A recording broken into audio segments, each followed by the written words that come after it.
Listening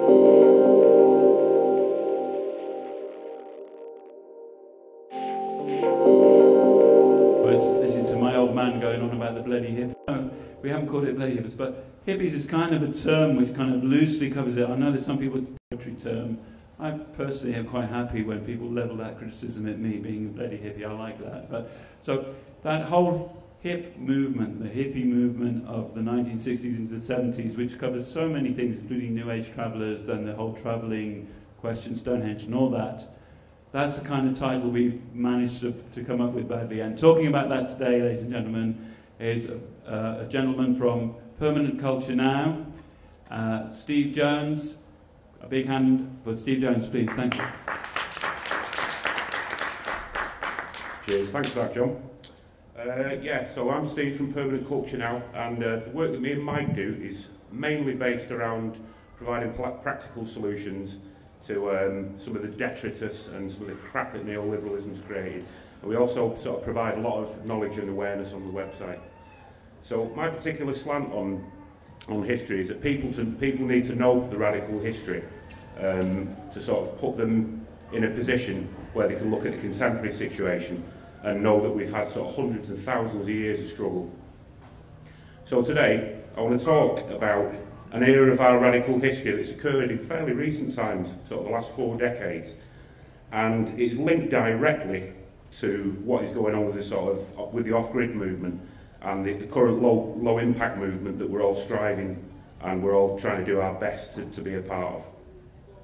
So the group I want to talk about today have been called various names, from hippies to New Age travellers, peace convoy, and more derogatory labels that appeared in the Tory press in the 80s.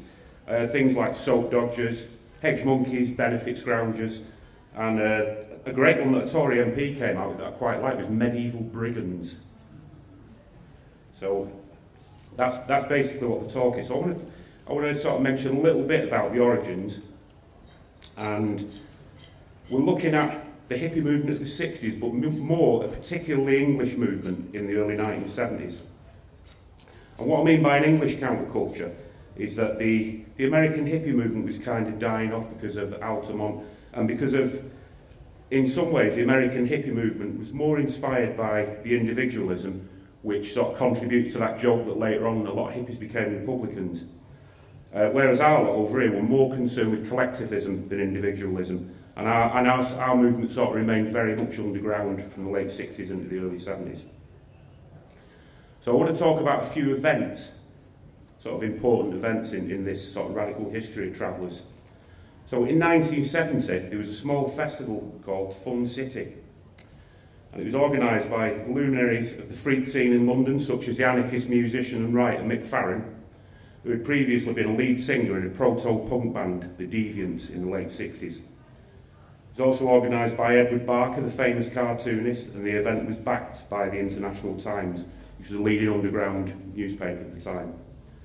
The festival was initially intended to be a paying affair, but it ended up being one of the largest and first free festivals held in Britain.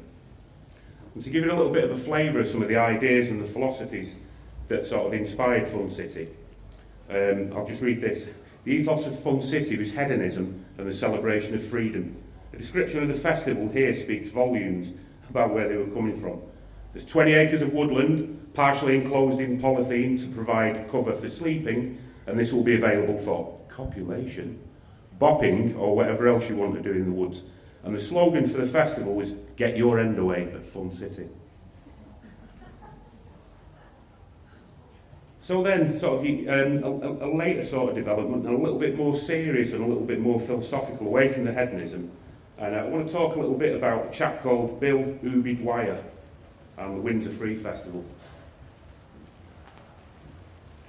Bill was an anarchist activist, and Bill was in operation all over the show: New Zealand, Australia, England, and in his native island where he was born. And Bill is a really important part of this story.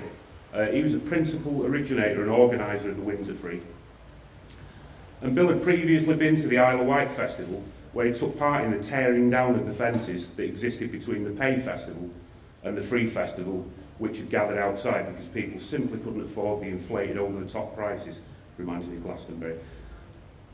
So his experiences of this liberation inspired him in the idea of a truly free festival.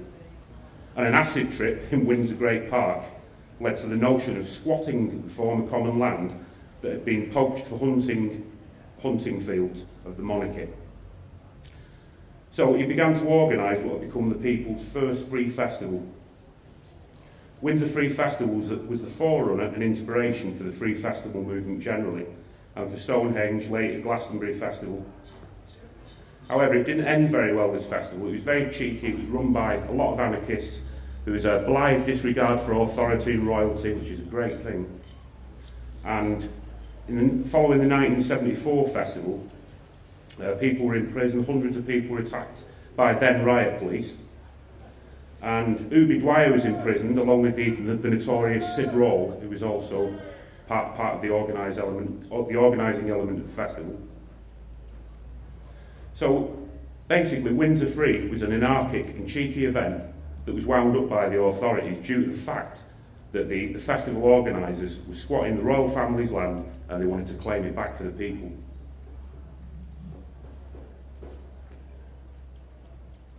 And it is quite a long but interesting quote about the Windsor Free made by the Reverend Brian Ferguson. It began as an experiment in a new society of love and mutual cooperation. Functioned for 6 short days as a model world where all differences of creed, colour and politics were non-existent. And it ended in a nightmare that bore more than a passing resemblance to the Wounded Knee massacre.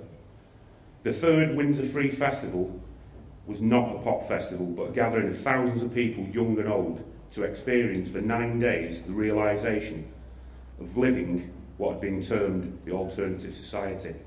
The creation of a city of people, a tent city, who longed to return to the simple life of the tribal concept, while the world outside looked in and saw nothing but the stages from which blared rock music. Those who penetrated deeper became aware that by comparison to what was actually taking place, the music was merely incidental.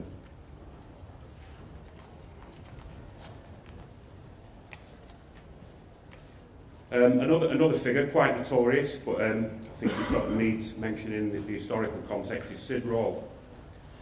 Sid Rawle formed the Hyde Park Diggers to campaign for land rights and land issues. Sid also formed the Diggers Action Movement, which led to him hooking up with John Lennon. And John Lennon invited Sid to establish a commune on Dawlish, a small island in Clubane Island. John Lennon also funded a film called Winstanley about the original levellers and diggers. And Sid was also involved in the organising of Windsor Free and Stonehenge. And here's a short excerpt from Sid's vision of Albion. In the end, it all gets back to land.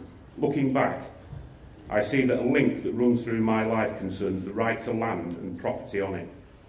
Shared out equally, there would be a couple of acres for every adult living in Britain. That would mean each family or group could have a reasonably small-sized holding of 10 or 20 acres and learn once again to become self-sufficient. The present-day reality is the reverse, with some folk owning hundreds of acres of land and others owning none. There's talk of community in wartime. We can be ordered to go and fight and die for Queen and country. In peacetime, is it too much to ask for a couple of square yards of this green and pleasant land to rear our children on? So after the Windsor Free, and these same individuals again, sort of inspired and were involved a little bit in Stonehenge Festival, but the main character of the Stonehenge Festival was a guy called Wally Hope. Wally. His original name was Phil Russell. The name Wally Hope derived from a popular festival cry, a kind of everyman joke that arose when the crowd began echoing the name of a lost dog being summoned by the owner at the Isle of Wight Festival. And the word hope came from the fact that he had a sort of wild psychedelic hippie t-shirt with the word hope emblazoned across the front. So this became his name. And Wally came up with the idea of organising a free festival at Stonehenge. as a way of taking back Stonehenge from government control, whilst acknowledging and reawakening the idea of the stones as a sacred place, where people could use the site as a free space for music, creativity, and where they could also free up their minds.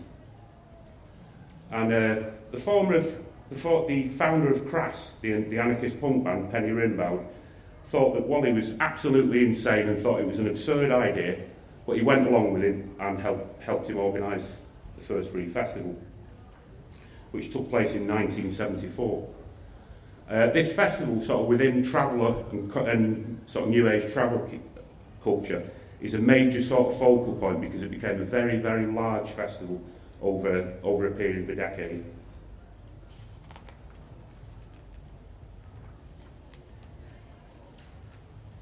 So we now go on to the birth of the travellers. So who are these travellers? Well, originally, people stayed out for the summer. The organisers and the performers and people who ran the stalls at festivals had sort of, you know, spend a week at a festival, then they'd go and camp out somewhere and then go to the next festival. But in 1976, due to all the hard work of people spreading the fairs in the cities of Albion and festivals all over the UK, 1976 was a pivotal year where people were able to stay out all of the year round, and the festivals ran into the autumn, so people would be able to make enough money to kind of keep them over the winter. So this mentality of staying out for the summer died a death, and we now had a situation where we had a full-time, full-blown nomadic community where people lived in vehicles, tents, teepees and benders all year round. And this sort of 1976 period is when it's the sort of development leading up to it of the philosophies, the festivals, has culminated in this full-blown nomadic group of anarchists, free thinkers, hedonists, idealists and utopians. So during the 1980s, sorry to fast forward a bit there, after the Stonehenge Festival in 1982, 100 vehicles left the site in a convoy and headed for the Women's Peace Camp at Greenham Common, where the women were protesting. And the travellers went there as a way of offering support and solidarity to these heroic anti-nuclear protesters. And from that moment on, the travellers were known collectively as the Peace Convoy. Although if you speak to most travellers, it'll be, not me, Gov, you know, I'm not the Peace Convoy. And some other labels came about them, which those of us who were brought up on anarchism and punk found absolutely repulsive. Somebody called me a New Age traveller. And at the time, the only thing I could think of using a crystal thought would be to break the window of a riot van. We're also called the Great Unwashed, as I mentioned earlier, hedge monkeys, soap dodgers, etc. And this period in the 80s must have been quite a scary time for the authorities, because there was an awful lot of people, particularly people you had people who'd sort of, you know, older people in the 30s then who'd gone through the countercultural hippie movement. Then you had punks, you had post-punks, anarchists, and there was an awful lot of people who really didn't like the idea of Margaret Thatcher's "I'm all right, Jack" and the new neoliberal politic of the day. So the Stonehenge festivals of the 80s gathered between, there's various sort of interpretations whether it's true or not, between 30 and 80,000 people. And I can remember when I went on the road myself, I can remember every other week speaking to people who would literally, you know, I've had enough of this shit, I'm not doing this job anymore. They just sell everything and bugger off on the road and join the convoy wherever they were. And this sort of went on for about 10 years all the way through the 80s. So Thatcherism and the new politics of neoliberalism really wanted hard-working people you could keep down and you could work. They could keep them down more and they could go out and buy all these expensive new consumer items that were appearing. They could buy property, they could get in debt. They were very easy to control. And the last thing that the Tories at the time wanted was a group of sort of clever, inspired people who were actually living the alternative lifestyle based on philosophies that were largely anti-capitalist, anti-materialistic and pro-freedom. So the countercultural politics of the day, we're in a tricky cultural area where first wave of punks sort of gone. There's little remnants of it left. There's bands like The Clash, who were quite political. There's The Damned, who weren't very political. And then you've got the newer sort of, your Killing Jokes, your New Model Armies, your sort of second wave of punk that were more articulate in terms of the politics, rather than the sloganeering of the first wave of London-based punk. So within this awkward sort of mixture of anarchism and etc., you had the DIY ethic of punk, you had a broad spectrum of ideas from anarchism, from feminism, you had quite a lot of militant animal rights, anti-hunt saboteurs, and the group that what was then referred to as the Green Movement. And in some ways, this kind of created a sort of distance from the left political ideas of the day, were mainly concerned with the workplace and the social relations that existed in the workplace. And this sort of, the counterculture politics of the traveller culture, which was getting very, very large, was more to do with land access and freedom.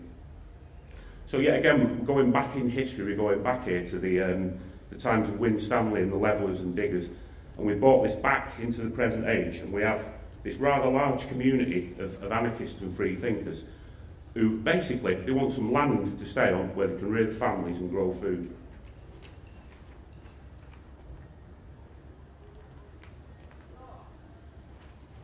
And along with the countercultural politics, there was also a sort of unique brand of traveller music, as is the case with, you know, different sort of gypsy and itinerant and nomadic cultures. There was a number of bands that you could describe as being born on the road, so to speak. There was Osric Tentacles, which I'm sure if any of you have seen them, they played long-winded sort of Arabic funk, 4-hour sets, amazing stuff, particularly amazing if you've ingested sort of hallucinogenic type things. And then at the other end of that, you had more militant outfits like RDF, Radical Dance Faction, who I had quite a lot of respect for, and they were sort of quite dark reggae, and Chris Boucher was sort of doing very political poetry over the top of this really dark, deep dub reggae. You also had more sort of light-hearted bands like Back to the Planet. They were also born on festival site. And going back a little bit further in between the sort of hippie era and the punk era, there was a band called the Here and Now Band, who were born out of sort of free festival scene, squatting scene around London, and they had sort of strong links with the avant-garde jazz stroke hippie band Gong from the 1970s.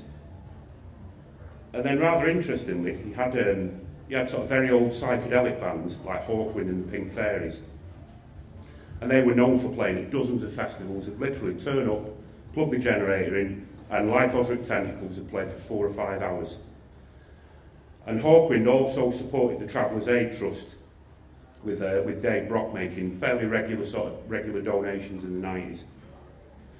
And interestingly, these two bands within traveller culture were referred to as family bands. Basically, they were sort of bands of the people who were very down to earth. They'd turn up and literally play anywhere for nothing.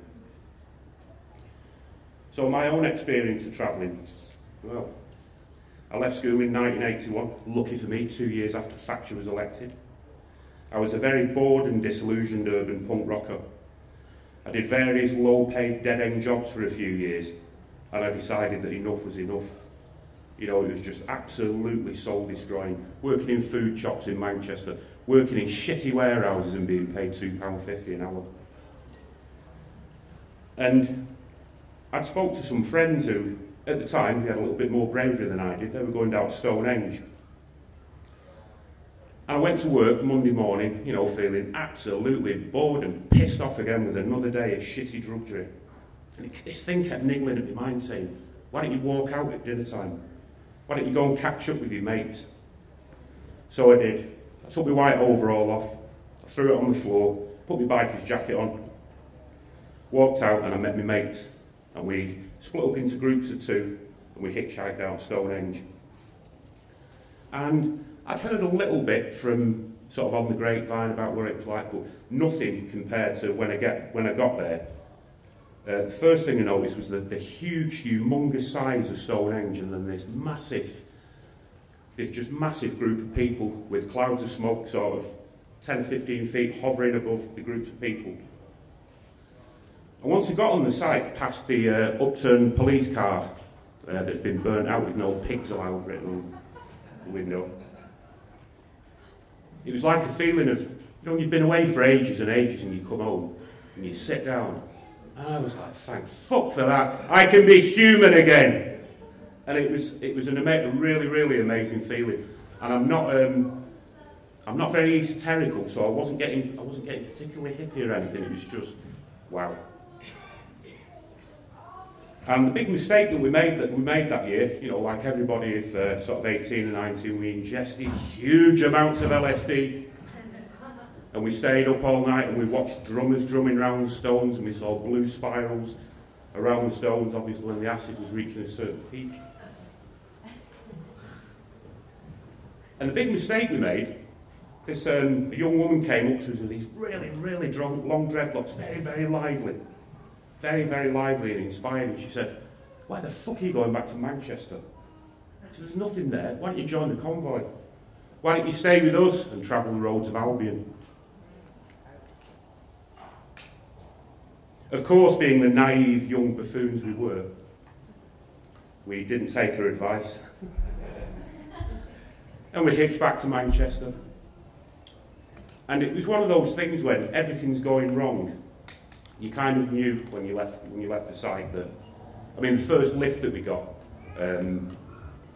unfortunately, the 7 or 8 mates that we went with, one of them was a very surreal guy who took it upon himself to take British pharmaceutical amphetamine tablets, and I got stuck with him for a lift. And the first lift, we thought, great, we're going to get a lift to Birmingham here, which was halfway. Until my mate dropped 4 of these speed tablets and started talking about the anatomy, the history and the biology of African grey parrots. I shit you not, people. And you know what was worse? I was stuck in the fucking middle. Driver, me, amphetamine skull. And he just kept popping these tablets.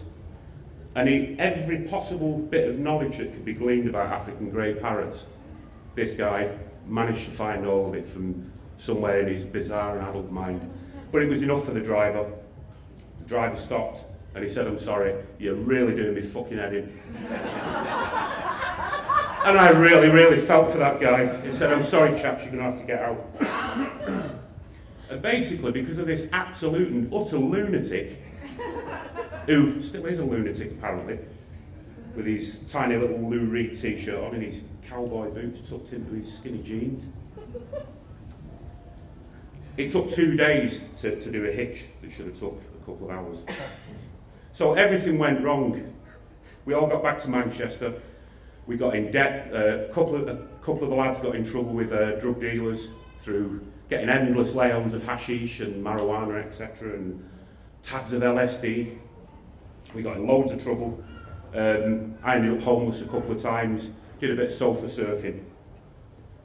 So in 1984, I think it was around about the middle of May, we thought, right, we'll have a meeting and do this properly. So we all went up to Make Squat in Harper Hay, which is a really sort of poor area in Manchester. And we fired the bong up. We had a big huge bong called the Ganja Gorja. We had this huge mixing bowl. And we stayed up till about 4 o'clock in the morning. And it's quite a long-winded plan, but basically during those 4 hours we decided on one thing. We are going on the road. So it all started getting interesting again. We'd all decided that we were going to sell everything that we had.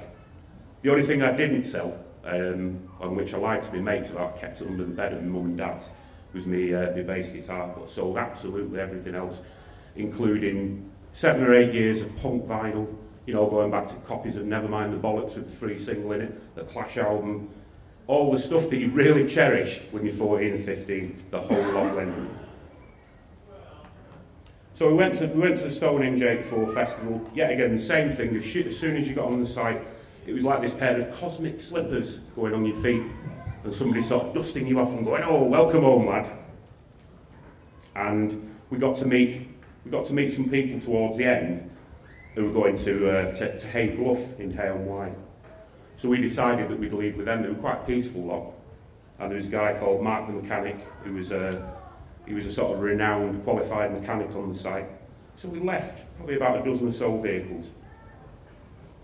We got to Hay-on-Wye, and I stayed there for most of the summer and some of the winter. But I got this real bug in me that I didn't want to stay on traveller sites all the time. You know, it was great, and it was great to meet people. A lot of the time I was sort of rampaging around Europe and the UK in tents with a chunk of hashish, 4 or 5 books, and a fire and a few pans. But I can remember one of the great things about Hay-on-Wye is there was a guy who'd taken way too much LSD. And some of you might have heard of this, it's sort of legendary traveller's tale. This guy sort of came up to, we were all sat around this fire, and he came up and he said, "I need lardy cake." And somebody said, "What the fuck's lardy cake?" And he said, "You wouldn't understand." And he said, "But I will bring you some back."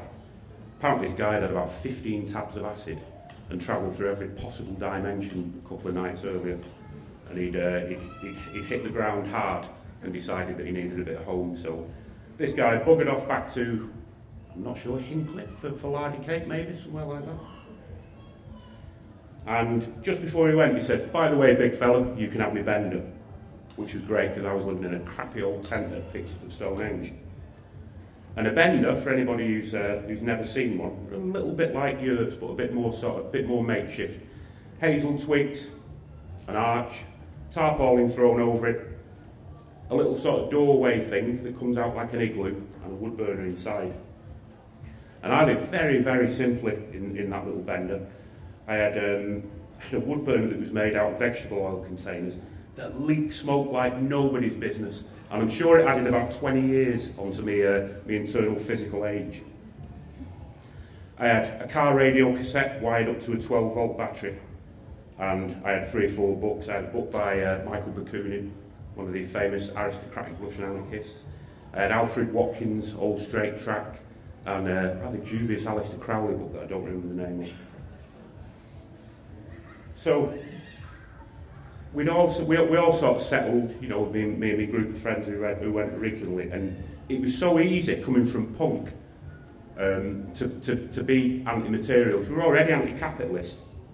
But when you sort of pull back and you're on a traveller site and you're within this community where you've got these sort of dynamic ideas rolling, and you've got people talking about, you know, all this new stuff, very experimental, very much like sort of praxis, where, you know, people are trying ideas out where you literally don't know what's going to be at the other side.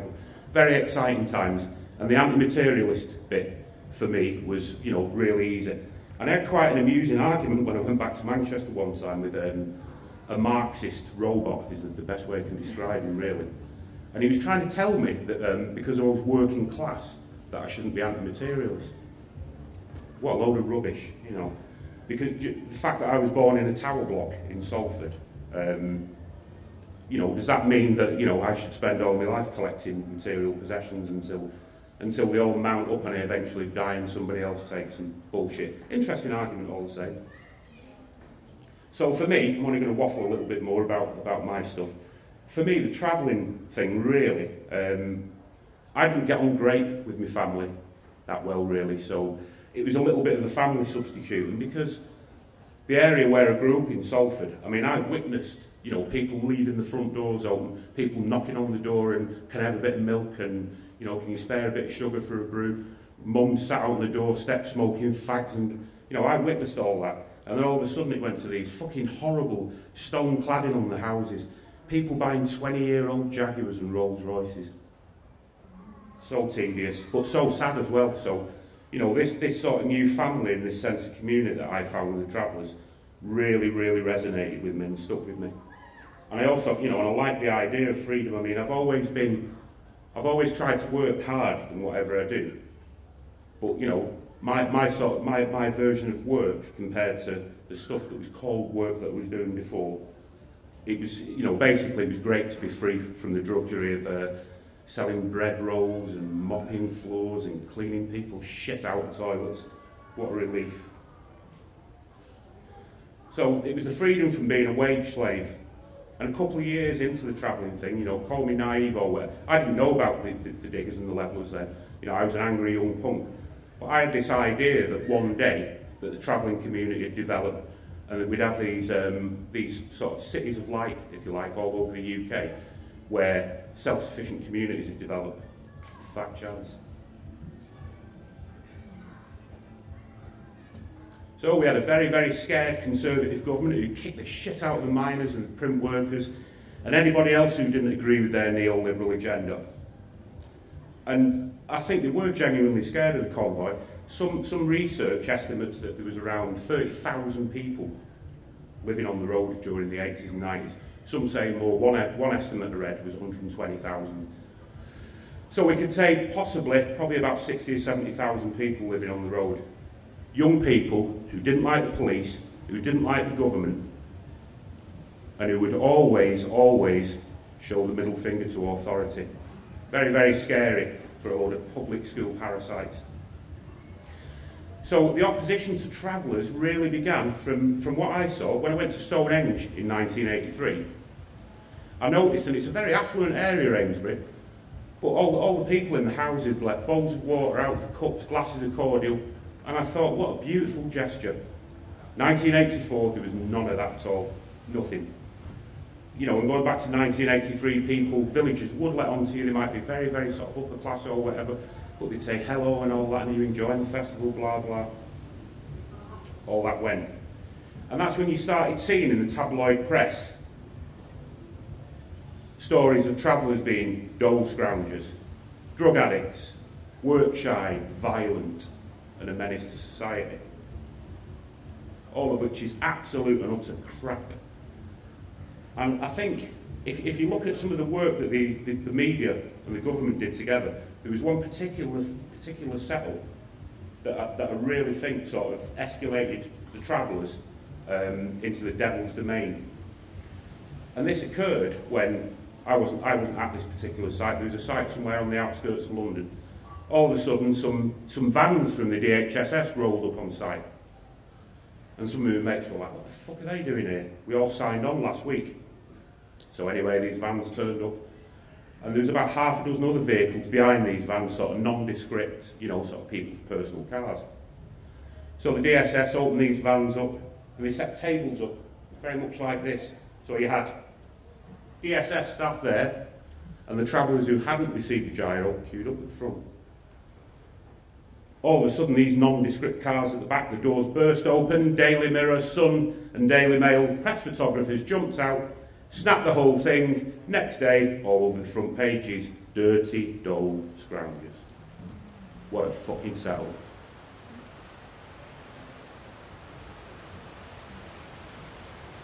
So in 1984, you know, very, very significant year if you think about Mr. Orwell's work, the level of harassment from police went up to fever pitch, really. During 1983, I'd hitched all over the show. I must have hitched about 3,000 or 4,000 miles, and I'd never, ever been pulled up at all by the police. I was quite a strange-looking dude at the time. I had dreadlock Mohican, nose pierced, bloody paraboot up to here, boots about that big, covered in crap, covered in mud from sleeping in fields and squatting and stuff. But, you know, no, I was never pulled up. I think people just looked, thought, yeah, he's a bit of an eccentric, blah, blah. 1984, when I was hitching around, I got pulled up on 4 occasions, and we got pulled up on 6 occasions whilst we were in either our own collective vehicles or other travellers' vehicles when we were moving about. And there was one occasion in 1984 I was hitching to Bath. I can't remember what for. Festival, no doubt, or something. The memory's a little bit like lace curtains in some areas of the 80s for some reasons or other. So I was hitching to Bath and I got pulled over by the police. And this bobby says, where are you going? I said, I'm going to Bath. And he said, where have you come from? I said, Manchester. He said, what are you going to Bath for? And I said, it's got fuck all to do with you. I didn't say that actually. I said, it's got nothing to do with you, officer. I'm not trying to big myself up that I was any sort of big rebel then or anything.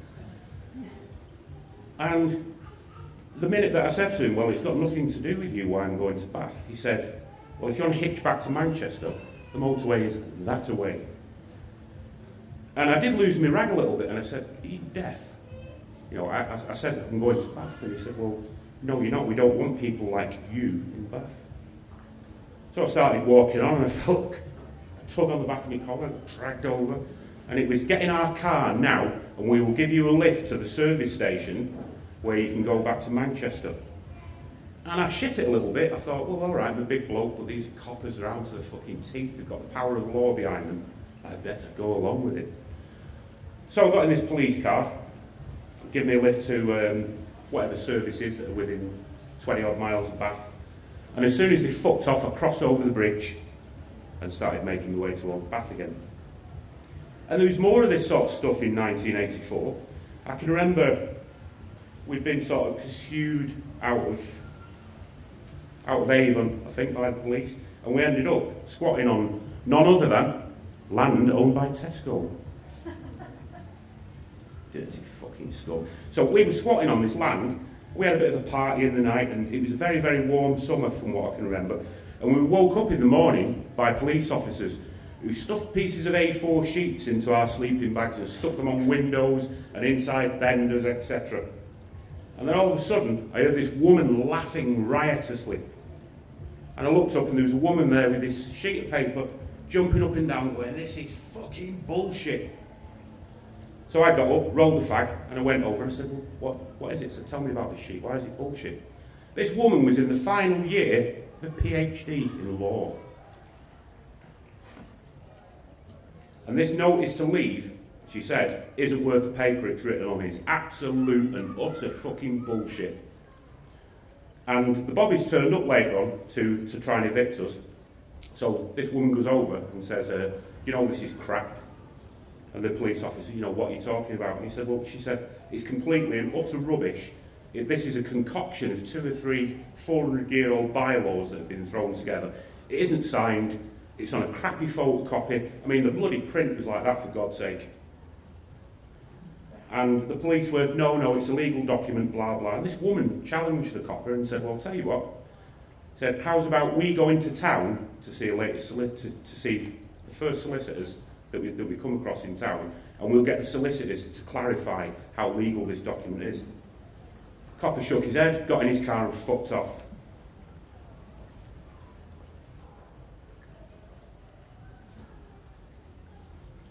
And this is where it all starts getting really dark and quite depressing, really. In 1984, the police attacked the peace convoy at Nostell Priory Music Festival without reason or motive. Hundreds of children were taken into care without valid social services orders. As soon as the children were removed forcibly and illegally from the site, the police set about travellers' vehicles. Not with batons and riot shields, with fucking sledgehammers, with monkey wrenches, with tools that an armed robber would take out on a job with him. This is a fucking force of law. And they were there with sledgehammers, axes, etc. And they smashed loads and loads of vehicles up. Predictably, it went to court. Nearly every case, bar 1 or 2, was thrown out. And some of the travellers were awarded damages. But because the case dragged on for so long, a lot of the damages were eaten up in legal costs. So up to probably 20% of the travelling community had to leave travelling completely. Others would go and stay at sites in benders, etc., or those that had enough money would go and club to with mates and buy a vehicle, blah, blah. And this was the state, in its rawest form, attacking dissenters. But the most grimmest of all came in 1985, when the convoy, if you want to call them that, I just prefer to that we were called travellers, because that's what we did, we travelled. About 7 or 8 miles from Stonehenge, 2 gravel lorries appeared, and they tipped upwards of 10 tonnes of gravel across the road, blocking the road off. About 20 or 30 riot vehicles pushed the convoy down this lane towards this pile of gravel. And as soon as the front vehicles of the convoy touched the gravel, couldn't go any further. You've got 20 tonnes of gravel about that high, you're in a bloody 1960s bus, you're going nowhere. And as soon as the vehicles were in this lay-by, the police began attacking travellers' vehicles. And anybody who's seen any of the footage of the Battle of the Beanfield will notice that 2 or 3 minutes into the footage, there's scenes of travellers with bow saws cutting into fences. And the reason why that occurred was 1 or 2 of the travellers had motorbikes, and they could see the convoy being attacked at the rear end by the police. And they got on the bikes, scrambled down to the front, and said, right, you know, basically the police are trashing us up there. So out of sheer desperation, travellers sawed holes in these wooden fences and drove into the field. A field that had broad beans growing in it, hence the name Battle of the Beanfield. Now you'd think that perhaps that would be enough. You know, you've had this group of anarchists who previously were absolutely fearless towards the law, and they were now, you know, saying, look, enough is enough. We want to go in this field, we don't want to fight with you. That wasn't enough for the police. The police moved into the field, and the police started attacking people on foot. There was a pregnant woman dragged through a bus window after having a baton smashed through the glass directly in front of her face. There was travellers' dogs beaten to a pulp. And this still makes me boil with anger. Decades after it happened. There was a very well-known traveller coach, Phil Shakespeare, or Phil the Bear. He's dead now, God rest his soul. He died about 3 or 4 years ago. And Phil was he was a very well-known and very mild-mannered member of the travelling community. Quite a sort of pragmatic and enigmatic guy. But Phil lived in a fire engine. Basically, he got a water tank at the back, he got some welding gear, put a door in it, and he turned it into his home.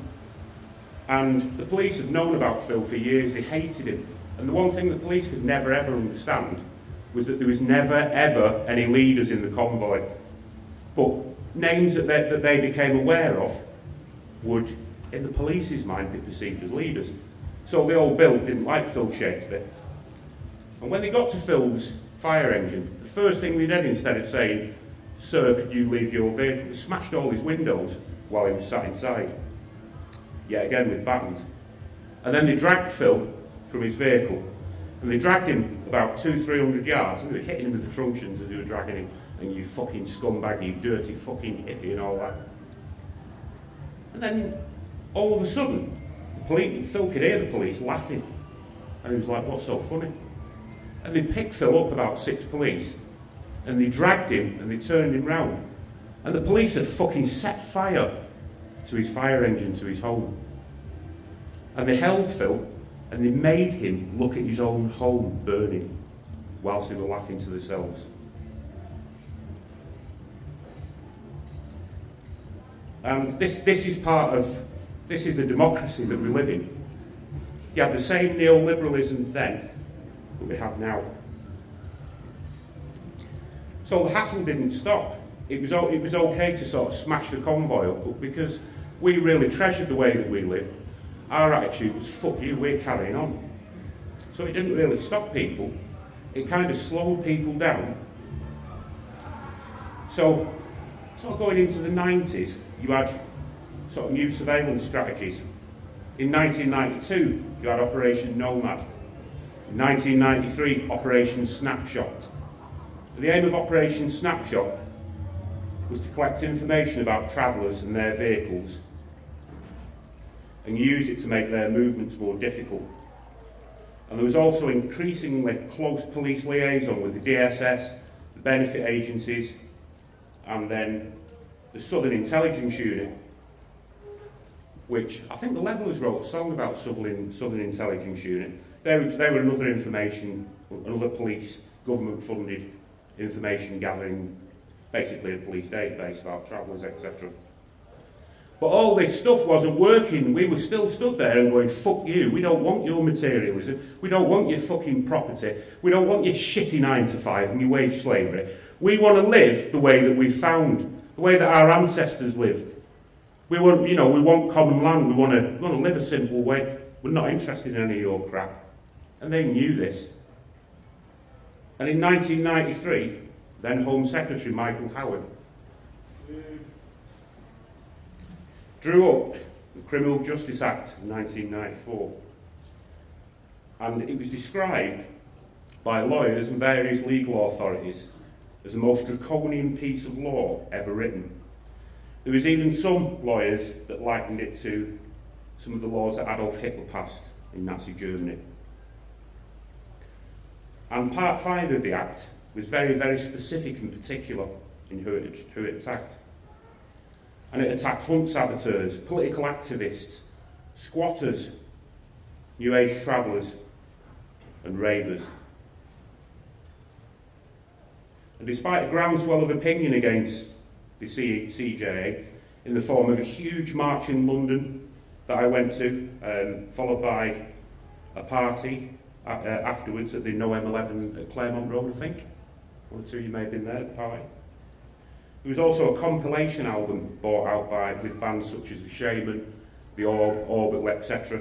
You know, very well-known artists within the rave movement. This album, this sort of compilation album, actually got into the charts. But despite this massive groundswell against it, the Tories were, we ain't moving, we're going through with this. And an interesting thing to mention, just to go off the side of it from the Travellers thing, about why the ravers got involved.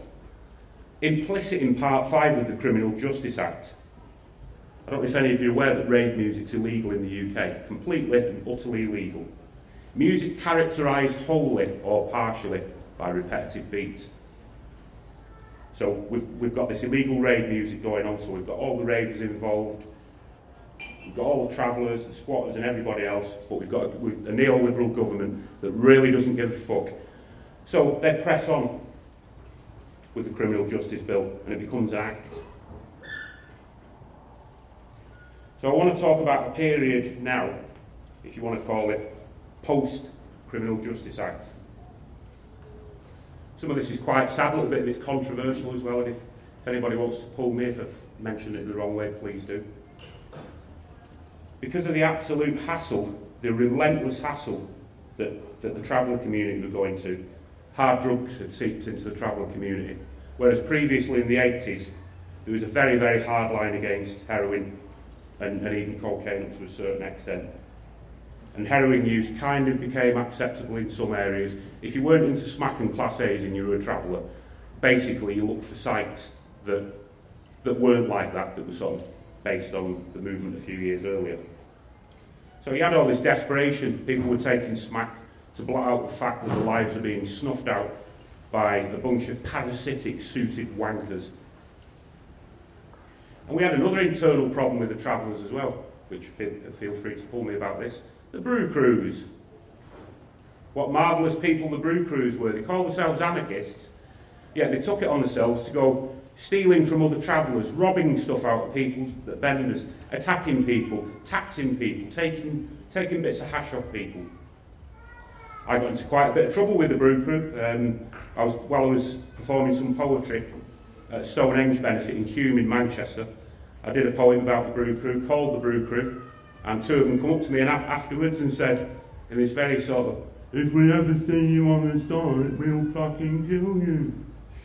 So I was delivered my death ultimatum by a pair of morons that couldn't string a sentence together.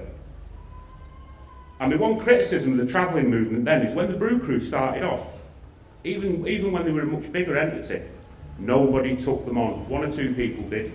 Me and some of my punk mates from Manchester, you know, coming from fairly hard council estates where you'd sort of learn to defend yourself.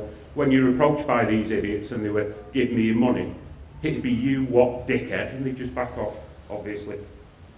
We stood up to them, we were few. A lot of the hippies were, "Oh well, there's a place for them, you know, we have to accept everybody, warts and all." Bullshit. You don't accept people who are proclaiming to be anarchists and who are robbing your own, who are bringing heroin onto the site and all the rest of it. I know it was a very troublesome time.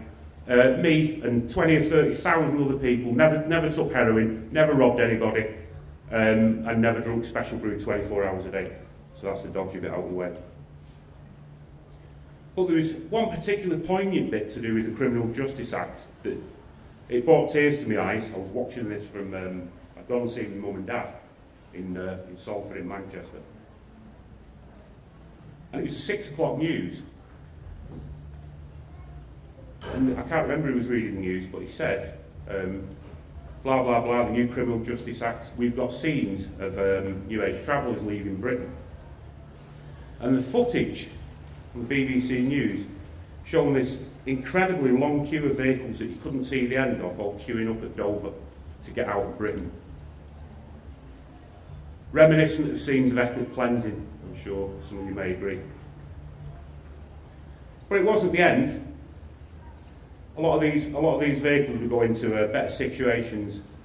There's quite a large community in the Cooley Mountain area of Ireland, which is quite amusing because on the bottom of the hill you've got the sort of young punk anarchists, etc. And on the top of the hill you've got sort of people from aristocratic backgrounds, sons and daughters of barons and baronesses, copious amounts of hashish, and very still sort of rooted in the 1960s counterculture. But all the less a very diverse and fruitful community. I'm not sure whether these communities still exist, by the way. And some of my mates that were quite organised, there were basically 7 or 8 friends who were ex-plumbers, joiners, bricklayers, etc. Very resourceful people, moved to Coimbra in Portugal. And because they had all these skills, they were it enabled them to set up, virtually within a 2-year period, a complete off-grid setup, where they had a water wheel in the centre of the farm that they generated electricity from, that they got fresh water from, etc. And of course a lot of travellers, as has been well documented, went to live in Spain. But there is still a small community of travellers who live on the road. Probably the last I saw, I used to visit my son fairly regularly, who lives in Suffolk. And there's a place called Oldby, I think, on the coast road. And there's a pine forest just set back a few miles from Oldby. And there's a couple of double-decker buses there, a few single-deckers, a few TPs and benders. And what an inspiring thing to see that they're still there. So that's what happened really from the 1970s up until the late 90s. Now there's quite a lot of relevance really in the off-grid movement. And sort of this festival, Plough Cuckoo Land, the Green Gathering, which incidentally was the original Green Gathering, was organised by Brig Outrig, who's a traveller guide from TP Valley. You've got all these connections. But the relevance historically and where we meet up and where there's synergy is there's a great ability that radical alternative cultures throughout history have had in the ability to build communities around ideas. And that's one of the things that the travelling community had, and that also that we've got over the permaculture movement, with everything, basically with everything that's going on at this great festival. And when I look back to when we were travelling, and I look now at the times that we were living in, we were trying to get away from capitalism and its excesses to create intentional communities. This is what we're doing now. This is what the travellers were doing decades ago. And we always had this thing, there was an anarchist punk band called Flux of Pink Indians. And they brought an album out called, or an EP, called Strive to Survive, causing as least suffering as possible. And that sort of really resonated with us. And I'm sure it resonates with a lot of younger people in here who are part of the off-grid. It's about living on the earth lightly, not rinsing out resources and using them, for status or whatever, or power. To acknowledge that we're living on a living entity and that, the earth should be respected. And throughout this history that connects us, we both share these thoughts. Similar to your Freegans nowadays, when we lived in Hay on Wye in Wales, I used to smoke copious amounts of hashish at the time that probably sort of put Bob Marley to shame. And because I was a young, foolish idiot, I'd spend all my money on dope. And I'd be foraging from skips either in Merthyr Tydfil, where we signed on collectively, or in the one tiny supermarket that existed in Hay on Wye. So you've got sort of Freeganism of the past, and the Freeganism that we have now. We also share radical politics, we share the ideas of anarchism. And even though, permaculture was about when we were travelling, I didn't know about permaculture until I did an introduction to permaculture in 1996. I didn't know about it, but when we sort of analysed the way we were living the permaculture life. Everything was sort of localised. All the resources that we use, we'd use, reuse to the point where whatever it was we reusing virtually turned to dust. It had been used that much. So we've got all these political and cultural ideas from then to now. It's like two hands sort of shaking and going, hey bro. We also share land issues, access to land, and anybody who's involved in the off-grid community, such as the Lammas community, for example, who spent years and years sort of fighting and battling with the planners. So we've got the land thing, the access to land, planning, and and the idea of, at some point or other, naive as it may seem, of being able to return back to the land and live a simple existence as human beings, cultivating your own food and medicine, looking after your kids, bringing your family up and being part of a community. That's all we ever wanted as travellers. I'm sure that's all everybody here wants. So here we are in 2012, another significant year. And I'm not particularly talking about the predictions of the Mayan calendar, although it is interesting that I watched an interview with Jazz Coleman of Killing Joke a couple of months ago, and they were sort of quizzing him about the Mayan calendar, and he said, well, it's not just what the Mayan calendar said, it's what every other esoterical tradition says about 2012. The fact of the matter is, whether you see it rationally and philosophically, or whether you see it esoterically, it's a very central year in terms of change. We've got a banking debt generated through fiat money that's 3 times the size of the global economy. And I chatted to this American economist a while back, and he said if we actually attempted to service the debt that had been generated by these fucking crooks, it would eat up every single resource on the planet, and it'd still be 50% of the debt to be paid off. Now, these neoliberal psychopaths and technocrats that we currently have taking over all the governments in the world have got this foolish idea that we can work with this debt that was accumulated by their criminal friends. I don't agree with that, I'm sure most of you don't. But it's unlikely that any sort of left government is going to pop up, because if you have a left government pop up, it's back to the old binary way of thinking. Take money from them, give to them, blah, blah. And it just perpetuates the misery, really. So it's very, very unlikely that a mainstream political solution is going to come out of this. And it's very, very likely that most of us, from whatever social background we are going to end up living in states of abject poverty. We're going to be homeless. There's not going to be enough food to go around. And with all of this fiat money and the sort of banking disaster and all the rest of it, on top of that, we've got climate change, and we've got absolutely zilch being done about it, apart from a couple of Latin countries, little pockets of action in India, etc. So we're back to square one again. We all need land. We want to live a very simple life, because we've found out that over the last 3 or 4 decades that neoliberalism and this form of hypercapitalism that we've got is one of the most destructive forces that humanity has ever seen, and that we're still experiencing. And I'm not being sort of retro and I'm not being romantic by saying, oh, we need to fuck technology off and we need to fuck civilization off and return to a simple life. If we don't return to a simpler life, whether we've got technology or not, we're absolutely fucked, basically. You can't say how long it's going to take, but it really isn't very good. So I'd like to leave you with a very, very simple one-liner, and I'd like to say that as the diggers, as Winstanley did, and sort of marching all the way through the history, we need to occupy the fields again and grow our own food and medicines and build communities. Over and out.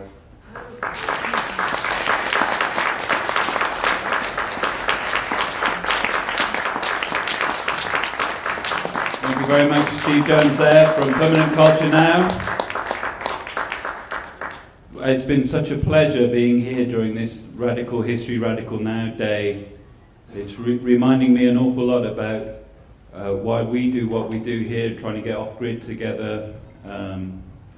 And certainly the land is such a huge issue, and I kind of like, I know it, but I'm just being reminded about how much It really is, and we were robbed. That's basically what happened. Those Enclosure Acts were robbing us, and a lot of our problems now come from this thing. So interesting to hear part of my history being talked about. I'm sure a lot of your history too.